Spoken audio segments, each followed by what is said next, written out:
Dears, എല്ലാവർക്കും ദിജോസ് വേൾഡിൻ്റെ പുതിയൊരു വീഡിയോയിലേക്ക് സ്വാഗതം. ഫിസിക്കൽ കോണ്ടാക്ട് ചെയ്യുന്ന സമയത്ത് ഒരുപാട് പേര് ചെയ്ത് വെക്കുന്ന ഇപ്പോൾ ഏറ്റവും കൂടുതൽ കമൻസിൽ കാണുന്ന ഒരു മിസ്റ്റേക്കിനെ പറ്റിയിട്ടാണ്, 2 മിസ്റ്റേക്കിനെ പറ്റിയിട്ടാണ് ഇന്നത്തെ വീഡിയോയിൽ സംസാരിക്കുന്നത് കേട്ടോ. അപ്പോൾ അത് നമുക്ക് എന്താണെന്ന് നോക്കാം. വീഡിയോ നമുക്ക് സ്റ്റാർട്ട് ചെയ്യാം. ഓവുലേഷൻ നടക്കുന്ന സമയത്തും അതിന് മുൻപുള്ള സമയത്തും നിങ്ങൾ ഫിസിക്കൽ കോണ്ടാക്ട് ചെയ്ത് കഴിയുമ്പോഴേക്കും പ്രഗ്നന്റ് ആകാനായിട്ടുള്ള ചാൻസസ് വളരെയധികം കൂടുതലാണ്. നാച്ചുറലി പ്രഗ്നൻസി നോക്കുന്ന ആളുകൾ ഓവുലേഷൻ ദിവസത്തെ മാക്സിമം എക്സ്പ്ലോർ ചെയ്യാനായിട്ട് ശ്രമിക്കുകയും അതല്ലാതെ കൃത്യമായിട്ട് ഓവുലേഷൻ ഡേറ്റ് കാൽക്കുലേറ്റ് ചെയ്യാനായിട്ട് പറ്റാത്തവരെ നിങ്ങൾക്ക് പീരീഡ്സ് എപ്പോഴാണോ കഴിയുന്നത് ആ കഴിയുന്ന ദിവസം മുതൽ അല്ലെങ്കിൽ ഒരു പീരീഡ്സിന്റെ 10th ഡേ മുതൽ എപ്പോഴാണോ ഓൾമോസ്റ്റ് നിങ്ങൾ അടുത്ത പീരീഡ്സ് എക്സ്പെക്ട് ചെയ്യുന്നത് അതിന്റെ 10th ഡേ വരെ നിങ്ങൾ ചെയ്യുന്നത് പ്രഗ്നന്റ് ആകാനായിട്ടുള്ള ചാൻസസ് വർദ്ധിപ്പിക്കുന്നുണ്ട്. കോണ്ടാക്ട് ചെയ്യുന്ന സമയത്ത് സ്ത്രീകൾക്ക് ഓർഗാസം സംഭവിക്കുന്നില്ലെങ്കിലും സ്ത്രീകൾക്ക് ഫോർപ്ലേ കിട്ടുന്നില്ലെങ്കിലും അവർ പ്രഗ്നന്റ് ആകാനായിട്ടുള്ള ചാൻസസ് ഉണ്ട്. പക്ഷേ ഫോർപ്ലേയോ അല്ലെങ്കിൽ ഓർഗാസമോ സ്ത്രീകൾക്ക് കൊണ്ടുവന്ന് തരുന്നത് അല്ലെങ്കിൽ ആ ഒരു പ്ലഷർ നമ്മൾ എൻജോയ് ചെയ്യുമ്പോഴേക്കും നിങ്ങളുടെ സെർവിക്സ് നല്ലതുപോലെ വികസിക്കുകയും അതിന് ചുറ്റുമുള്ള പേശികളൊക്കെ നല്ലതുപോലെ വികസിച്ചിട്ട് ഒരുപാട് സെമനെ ഹെൽത്തി ആയിട്ട് ശരീരത്തിനകത്തേക്ക് പ്രവേശിക്കാനുള്ള ഒരു പാത്ത് ഇത് ഒരുക്കി കൊടുക്കുകയുമാണ് ചെയ്യുന്നത്. നോർമലി ഫിസിക്കൽ കോണ്ടാക്ട് ചെയ്യാനായിട്ട് തുടങ്ങുമ്പോഴേക്കും ഒരു ലൂബ്രിക്കേഷൻ ഉണ്ടാകുന്ന ഒരു ജെല്ല് അല്ലെങ്കിൽ ലൂബ്രിക്കേഷൻ ഉണ്ടാകുന്ന ഒരു ഡിസ്ചാർജ് പലർക്കും വജൈനയിൽ നിന്ന് വരാറുണ്ട്. ഏകദേശം നിങ്ങളുടെ ആ ഒരു പച്ചമുട്ടയുടെ വെള്ള പോലെയുള്ള ഒരു ടെക്സ്ചറിലുള്ള ഡിസ്ചാർജ് ആയിരിക്കും പലർക്കും ഉണ്ടാവുന്നത്. ഓവുലേഷൻ നടക്കുന്ന സമയത്ത് ഉണ്ടാകുന്നത് പോലെയുള്ള ഈ ഒരു ഡിസ്ചാർജ് തരുന്ന ബെനഫിറ്റ് എന്ന് പറയുന്നത് നമ്മളുടെ അകത്തേക്ക് ആ ഒരു സെമൻ കൃത്യമായിട്ട് പ്രവേശിക്കുന്നതിനും അകത്ത് കയറുന്ന സെമന് ആ എഗ്ഗ് വരുന്നത് വരെ കുറച്ചധികം നാള് ശരീരത്തിൽ നിൽക്കാൻ വേണ്ടിയിട്ടുള്ള ഒരു സപ്പോർട്ട് അല്ലെങ്കിൽ ഒരു എനർജി കൊടുക്കുന്നതിനുമൊക്കെയാണ് ഈ ഒരു ഡിസ്ചാർജ് സഹായിക്കുന്നത്. ഈ ഒരു പ്രോസസ്സ് നടക്കുന്ന സമയത്ത്, അതായത് ഫിസിക്കൽ കോണ്ടാക്ട് നടക്കുന്ന ഒരു സമയത്ത് ആ ഒരു പ്രോസസ്സിൽ രണ്ടുപേരും കംഫർട്ടബിൾ ആകാൻ വേണ്ടിയിട്ട് ഈ ഒരു ഡിസ്ചാർജ് സഹായിക്കുന്നുണ്ട്. കോണ്ടാക്ട് ചെയ്യുന്ന സമയത്ത് സ്ത്രീകൾക്ക് ഡിസ്ചാർജ് ഇല്ല, ലൂബ്രിക്കേഷൻ ഇല്ല, അവിടെ വജൈന ഡ്രൈ ആണെങ്കിൽ പുരുഷന്റെ മെയിൽ ഓർഗൺ അകത്തേക്ക് കടന്നു പോകുമ്പോഴേക്കും പുരുഷനും പാർട്ട്ണർക്കും വേദന ഉണ്ടാകും, നിങ്ങൾക്കും അതിനനുസരിച്ച് ഇറിറ്റേഷനും വേദനയും ഒക്കെ ഉണ്ടാകും. എങ്ങനെയെങ്കിലും ഈ ഒരു പ്രോസസ്സ് കഴിഞ്ഞ് കിട്ടിയാൽ മതി എന്നുള്ള ഒരു ടെൻഡൻസി ആയിരിക്കും രണ്ടുപേർക്കും ചിലപ്പോൾ ഉണ്ടാവുന്നത്. ഓവുലേഷന് വേണ്ടിയിട്ട് മാത്രം ട്രൈ ചെയ്യുന്നവർ അല്ലെങ്കിൽ ഒരു കുഞ്ഞിന് വേണ്ടിയിട്ട് മാത്രം നോക്കാം എന്ന് പറഞ്ഞിട്ട് ചെയ്യുന്ന ആളുകളും ഉണ്ട്. ഓരോരുത്തരുടെ സിറ്റുവേഷൻ കൊണ്ടും വിവാഹം കഴിഞ്ഞ് ഒരുപാട് വർഷങ്ങളായതുകൊണ്ടുമാണ് പലർക്കും ഇങ്ങനെയുള്ള ഒരു തെറ്റ് ചെയ്യേണ്ടി വരുന്നത് കേട്ടോ.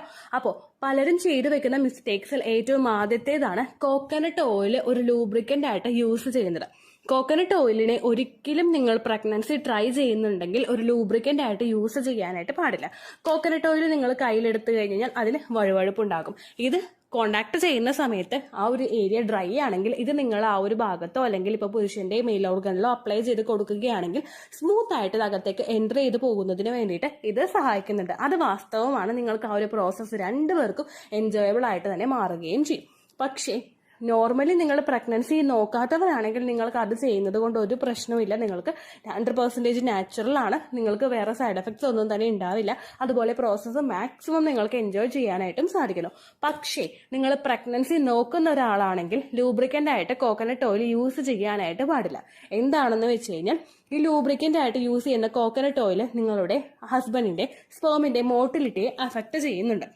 മോട്ടിലിറ്റി എന്ന് പറയുന്നത് സെമന്റെ എബിലിറ്റി ടു സ്വിം, ആ ഒരു എബിലിറ്റിയാണ് മോട്ടിലിറ്റി എന്ന് പറയുന്ന കാര്യം കൊണ്ട് റെപ്രസെന്റ് ചെയ്യുന്നത്.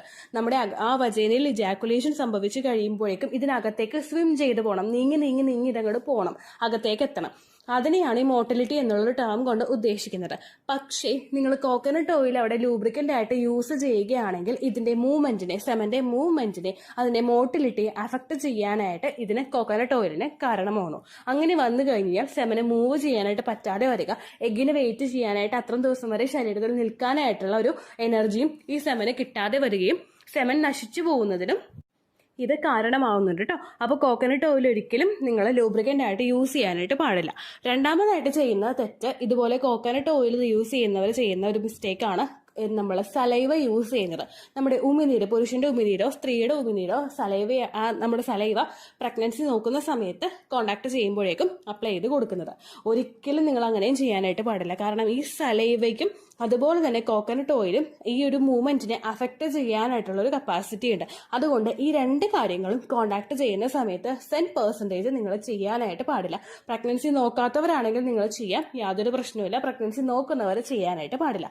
അങ്ങനെ വരുമ്പോഴേക്കും എങ്ങനെ നിങ്ങൾക്ക് ലൂബ്രിക്കേഷൻ ഉണ്ടാക്കാമെന്ന് നോക്കിക്കഴിഞ്ഞാൽ നാച്ചുറലി നിങ്ങൾ സെർവിക്കൽ മ്യൂക്കസ് ഇൻക്രീസ് ചെയ്യാനായിട്ട് നോക്കുക. അതുപോലെ തന്നെ മാക്സിമം ഫോർപ്ലേ ചെയ്തിട്ട് പ്രോസസ്സ് തുടങ്ങാനായിട്ട് നോക്കുക. അങ്ങനെ വരുമ്പോഴേക്കും സ്ത്രീക്കും പുരുഷനും ഒരുപോലെ തന്നെ ഫോർപ്ലേ ഉണ്ടായി കഴിഞ്ഞാൽ സ്ത്രീയുടെ പല ശരീരഭാഗങ്ങളിലും സ്റ്റിമുലേറ്റ് ആയി കഴിയുമ്പോൾ ഒരു പ്രോസസ്സ് അവിടെ എൻജോയബിൾ ആകും. അങ്ങനെ വന്നു കഴിഞ്ഞാൽ ഓട്ടോമാറ്റിക്കലി എഗ് വൈറ്റ് ടെക്സ്ചറിലുള്ള ഡിസ്ചാർജ് സ്ത്രീ ശരീരത്തിൽ നിന്നും പുറപ്പെടുവിക്കപ്പെടും. സെർവിക്കൽ മ്യൂക്കസ് ഇൻക്രീസ് ചെയ്യാനായിട്ട് നിങ്ങൾ ധാരാളം വെള്ളം കുടിക്കുകയോ വാട്ടറി കണ്ടന്റ് അടങ്ങിയിട്ടുള്ള ഭക്ഷണങ്ങൾ കൂടുതലായിട്ട് കഴിക്കുകയോ ചെയ്യുക. അതുപോലെ തന്നെ ഗ്രാമ്പൂ വെള്ളം കുടിക്കുന്നതും സെർവിക്കൽ മ്യൂക്കസ് ഇൻക്രീസ് ചെയ്യാനായിട്ട് സഹായിക്കും. ക്യാരറ്റ് കഴിക്കുന്നത്, ഒക്കെ ശതാവരി കഴിക്കുന്നത്, അതുപോലെ സ്വീറ്റ് പൊട്ടാറ്റോ കഴിക്കുന്നത്, ഇതെല്ലാം നിങ്ങളുടെ സെർവിക്കൽ മ്യൂക്കസിന്റെ പ്രൊഡക്ഷൻ വർദ്ധിപ്പിക്കാൻ വേണ്ടിയിട്ട് സഹായിക്കും. എന്നാൽ ഇതൊന്നും ചെയ്തിട്ട് നിങ്ങൾ ആ ഒരു സെർവിക്കൽ മ്യൂക്കസ് നിങ്ങൾക്ക് വരുന്നില്ലെങ്കിൽ കോൺസിവൽ എന്ന് പറയുന്നൊരു മെഡിസിൻ ഉണ്ട്. ഒരിക്കലും ഡയറക്റ്റ് മെഡിക്കൽ ഷോപ്പിൽ നിന്ന് മേടിച്ച് കഴിക്കാൻ ഇത് പറ്റില്ല കേട്ടോ. ഡോക്ടറെ കണ്ടിട്ട് സെർവിക്കൽ മ്യൂക്കസ് കുറവാണ് എന്ന് പറഞ്ഞതിന് ശേഷമാണ് നിങ്ങൾ ഈ ഒരു മെഡിസിൻ എടുക്കേണ്ടത്.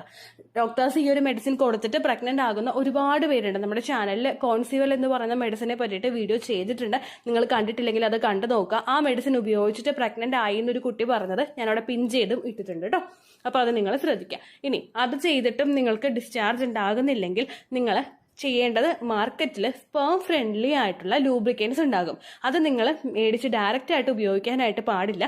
ഡോക്ടറെ കാണുക. നിങ്ങൾക്ക് ഒട്ടും ലൂബ്രിക്കേഷൻ കിട്ടുന്നില്ലെന്നാണെങ്കിൽ അത് നിങ്ങൾ ഗൈനക്കോളജിസ്റ്റിനോട് സംസാരിച്ച് നിങ്ങളുടെ ശരീരത്തിന് ആപ്റ്റ് ആയിട്ടുള്ള ഏറ്റവും നല്ല ലൂബ്രിക്കൻറ്റ്, സ്പേം ഫ്രണ്ട്ലി ലൂബ്രിക്കൻറ്റ് തന്നെ നിങ്ങൾ യൂസ് ചെയ്യാനായിട്ട് ശ്രദ്ധിക്കുക കേട്ടോ. ആമസോണിലും ഫ്ലിപ്കാർട്ടുകളിലും അതുപോലെ തന്നെ മറ്റുള്ള മെഡിക്കൽ സ്റ്റോറുകളിലും ഒക്കെ നിങ്ങൾക്ക് ലൂബ്രിക്കൻസ് അവൈലബിൾ ആണ്. പക്ഷെ അങ്ങനെയുള്ള ഓരോ ലൂബ്രിക്കൻറ്റും നിങ്ങളുടെ ശരീരത്തിനോ അതുപോലെ സെമനോ പറ്റിക്കൊള്ളണമെന്നില്ല.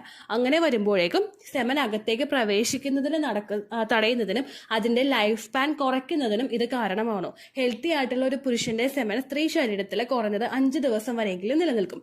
അതിൻ്റെ അളവ് കുറയ്ക്കാൻ വേണ്ടിയിട്ട് ഇത് കാരണമാകുന്നുണ്ട് കേട്ടോ.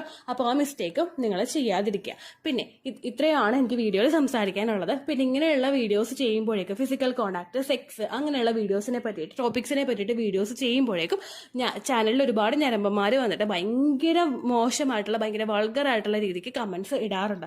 നമ്മുടെ പേര് മെൻഷൻ ചെയ്ത് നമ്മളെയാണ് ഇത് ചെയ്യുന്നത് എന്നുള്ള രീതിക്കാണ് അവന്മാർ കമൻ്റ് ഇടുന്നത്. ഒരിക്കലും നിങ്ങൾ അങ്ങനെയുള്ളവരുടെ കമൻറ്റ് കണ്ടു കഴിഞ്ഞാൽ പൂർണ്ണമായിട്ടും എടുത്ത് വായിക്കരുത്. നിങ്ങളുടെ ഒരു ദിവസമല്ല, ചിലപ്പോൾ ദിവസങ്ങൾ വരെ ഈ ഒരു കമൻറ്റ് ബാധിക്കാനായിട്ട് ചാൻസ് ഉണ്ട് കേട്ടോ. അങ്ങനെയുള്ള കമൻസ് കാണുകയാണെങ്കിൽ ആ കമൻറ്റ് എടുത്തിട്ട് മുഴുവൻ വായിക്കാതെ റിപ്പോർട്ട് അടിച്ച് ചാനൽ അങ്ങോട്ട് ബ്ലോക്ക് ചെയ്ത് കളയാം കേട്ടോ. അപ്പോൾ ആ കാര്യം നിങ്ങൾ പ്രത്യേകം ശ്രദ്ധിക്കാം. ഇത്രയേ ഉള്ളൂ വീഡിയോ. യൂസ്ഫുൾ ആയി കാണുമെന്ന് വിശ്വസിക്കുന്നു. യൂസ്ഫുൾ ആവുന്നുണ്ടെങ്കിൽ ലൈക്ക് ചെയ്യുക, ഫ്രണ്ട്സിനൊക്കെ ഷെയർ ചെയ്ത് കൊടുക്കുക കേട്ടോ. എന്തെങ്കിലും സംശയം ഉണ്ടെങ്കിൽ നിങ്ങൾ കമൻസിൽ ചോദിക്കുക. പണ്ടത്തെ വീഡിയോയ്ക്ക് കമൻസ് ഇടുന്നവർക്ക് റിപ്ലൈ ലഭിക്കുന്നില്ലെങ്കിൽ ലേറ്റസ്റ്റ് ആയിട്ട് ഞാൻ ഏത് വീഡിയോ ആണോ അപ്ലോഡ് ചെയ്യുന്നത് അതിന് താഴെ കമൻറ്റ് ഒന്ന് കോപ്പി പേസ്റ്റ് ചെയ്യാനായിട്ട് ശ്രദ്ധിക്കുക കേട്ടോ. അതുപോലെ ഓവുലേഷൻ ഡേറ്റ് കാൽക്കുലേറ്റ് ചെയ്ത് തരാനായിട്ട് റിക്വസ്റ്റ് ചെയ്യുന്ന ആളുകൾ എത്രയാണോ സൈക്കിൾ ലെങ്ത് അത് മെൻഷൻ ചെയ്യാനായിട്ട് ശ്രദ്ധിക്കുക. സൈക്കിൾ ലെങ്ത് എന്നതുകൊണ്ട് ഉദ്ദേശിച്ചത് ഓരോ മാസവും എത്ര ദിവസം കൂടുമ്പോഴാണോ ബ്ലീഡിങ് വരുന്നത് അതാണ് സൈക്കിൾ ലെങ്ത്.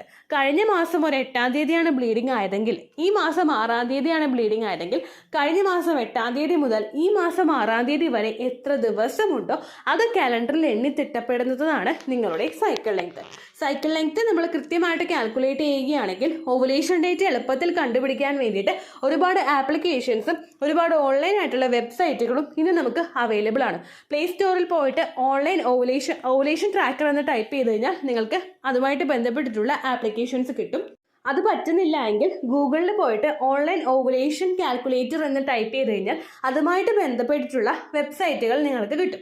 അതിൽ നിങ്ങളുടെ ലാസ്റ്റ് മന്തിലെ മെൻസ്ട്രേഷൻ്റെ ഡേറ്റും ഒപ്പം ഞാൻ ഈ പറഞ്ഞ രീതിക്ക് നിങ്ങൾ കാൽക്കുലേറ്റ് ചെയ്യുന്ന സൈക്കിൾ ലെങ്ത്തും എൻ്റർ ചെയ്ത് കൊടുക്കുകയാണെങ്കിൽ നിങ്ങൾക്ക് കൃത്യമായിട്ട് ഓവുലേഷൻ ഡേറ്റ് കണ്ടുപിടിക്കാനായിട്ട് സാധിക്കും. ഫെർട്ടൈൽ ടൈം പീരീഡും നിങ്ങൾക്ക് കിട്ടും. അതായത് എത്ര ദിവസം മുതൽ കോൺടാക്ട് ചെയ്ത് തുടങ്ങിക്കഴിഞ്ഞാൽ നിങ്ങൾ പ്രഗ്നൻ്റ് ആകും എന്നുള്ളൊരു ഡേറ്റും നിങ്ങൾക്ക് പ്രോപ്പറായിട്ട് കിട്ടും കേട്ടോ. ഇത് കാൽക്കുലേറ്റ് ചെയ്യുന്ന സമയത്ത്, സൈക്കിൾ ലെങ്ത് കാൽക്കുലേറ്റ് ചെയ്യുന്ന സമയത്ത് നിങ്ങളുടെ ആ ഒരു കലണ്ടറിൽ നോക്കി തന്നെ നിങ്ങൾ കാൽക്കുലേറ്റ് ചെയ്യുക. പല മാസങ്ങളിലും 30-31 ദിവസമുണ്ട്. അതുകൊണ്ടാണ് അങ്ങനെ പറഞ്ഞത്. ഒപ്പം നിങ്ങൾക്ക് ബ്ലീഡിങ് തുടങ്ങിയ ദിവസത്തിന് വേണം നിങ്ങൾ ഡേ 1 ആയിട്ട് എടുക്കാൻ വേണ്ടിയിട്ട്. സ്പോട്ടിങ് തുടങ്ങിയ ദിവസത്തിനെ, അതായത് ചെറുതായിട്ട് ഡിസ്ചാർജ് പോയി തുടങ്ങിയ ദിവസത്തിനെ നിങ്ങൾ കൺസിഡർ ചെയ്യേണ്ട ആവശ്യം ഇല്ല കേട്ടോ. അപ്പോൾ ഇത്രയേ ഉള്ളൂ വീഡിയോ. അടുത്തൊരു വീഡിയോ ആയിട്ട് നമുക്ക് വീണ്ടും കാണാം. ബൈ.